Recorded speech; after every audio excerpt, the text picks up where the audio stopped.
guys. Hey, let's talk about how do you create an official transcript with accurate grades and do it all so that somebody will understand.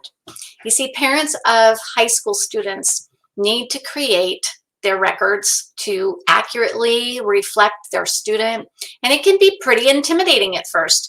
You want the transcript to be professional looking. You want it to be impressive to colleges, and you need it to be official, right? So that they're ready for college or career. You want it to be truthful for certain, an accurate representation of your student's performance. So how do you do that then, right? Well, I'll tell you, in every state in our nation and throughout North America, homeschooling is legal, and parents can create their own homeschool transcript. So here's how to get the job done today. I wanted to give you the 5 critical keys to making your own homeschool transcript. Number 1, you want to make it professional, and you do that by being a professional.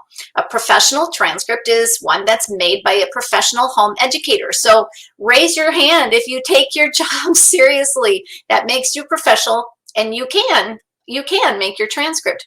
All you have to do is start taking your job seriously. That means that you obey your state or local homeschool laws. You follow those laws carefully. At the same time, don't be confused by public high school laws. Those don't apply. Homeschool law is usually different, and public school laws usually only apply to public high schools. And then take some continuing education classes. Learn more about homeschooling high school.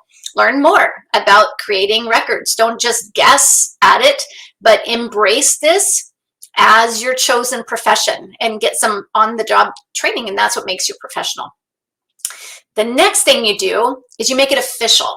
So how do you make it official? The big secret is you write the word official on the top of your transcript. Well, some parents choose to name their homeschool. That's not required. You can just put official homeschool transcript on the top. You can see an example of this on my freebies section. If you go to my website and you click on the freebies, you'll see record keeping samples, and you can see what I'm talking about when I say make it an official by putting the word official on it.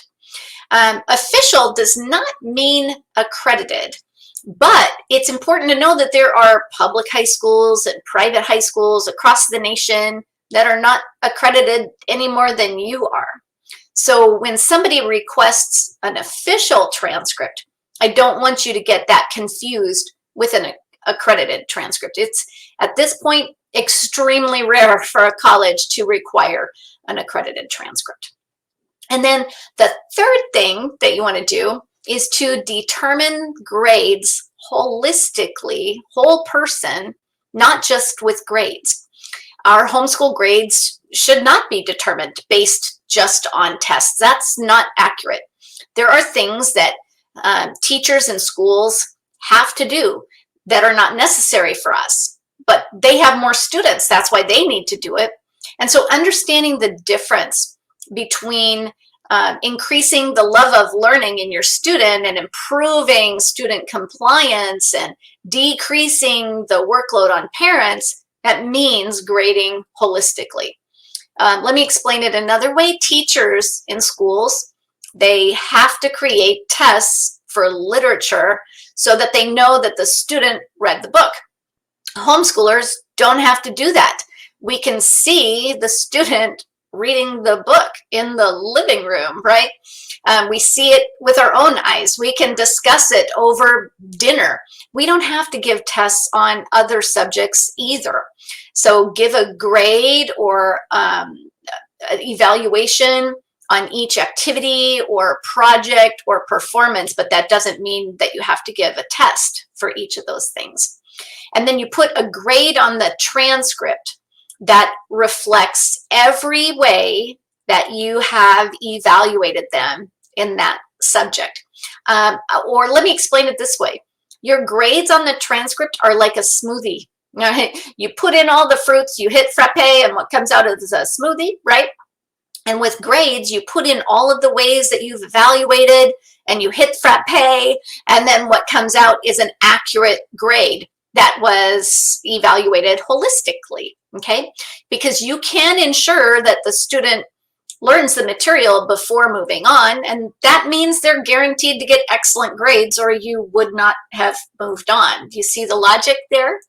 If they don't learn the material, then of course the homeschool teacher has the freedom to take drastic steps. You can adjust the situation or the expectations or curriculum or attitude or accommodations. You can do what you need to do to make it work out. Okay, the fourth thing you need to do is to calculate credits accurately. Having high school credit numbers are very important on the transcript because those are a piece of how you calculate GPA.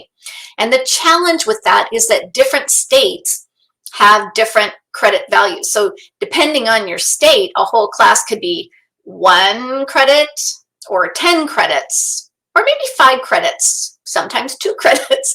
So it's a little confusing. But no matter what state you live in, the method of calculating a credit is the same. So one whole high school class, you measure it the same way, no matter how many credits you say that it is. One high school class means that you finished a textbook, it's about 80% done or better. It means you finished the curriculum, it's about 80% done or better. Now, if you didn't use a curriculum, then what a whole class means is that your students spent a chunk of time on it. They worked about 120 to 180 hours for each class. Now that can be challenging to calculate, but it's pretty simple to estimate. Estimation works because if your child has worked for 1 hour a day, that's equivalent to 120 to 180 hours over the course of the school year. So 1 hour a day, most of the school year, is one whole class. Another way of doing that math is 5 hours per week, most of the school year. That's one whole high school class. And like schools measure credit by the number of hours they expect the student to be in school, we can do the same. So we don't have to count with a 5-minute interval, have a stopwatch by how many minutes they have in the chair. That's not necessary. And instead, estimating is a completely accurate way to find the calculation for accurate credits. And finally, I just encourage you to embrace the freedom of homeschooling, knowing that it's the best possible education for your children. Homeschooling through high school can ensure that your child gets the best education that they can get according to their abilities and interests. A school teacher is responsible for a whole classroom full of kids, but you're not. A homeschool teacher is responsible for their one child at a time, a handful of children in high school. We're not weighed down by the responsibilities that school teachers have. So we're free to teach our children in a way that fits them best. We are the teacher who genuinely knows the child, genuinely loves the child, and we can modify our curriculum. We can change our instruction methods at any time, and we don't have to wait for the approval of somebody else. We're it. We're the decider in chief. We're responsible for the outcome of education. But we also have the accountability and the authority to ensure our child's success. And while online schools or school classes, they may boast certified teachers, we are actually the best teacher for our unique student. And having certification is not going to make us any better, whether that's important for a classroom full of people. It is not necessary for our one student at the time. So I encourage you to get help with your transcript if you need it. Get the total transcript solution. You could actually get your transcript done by the end of the day with using the total transcript solution. I hope that helps. Have a great day. Take care.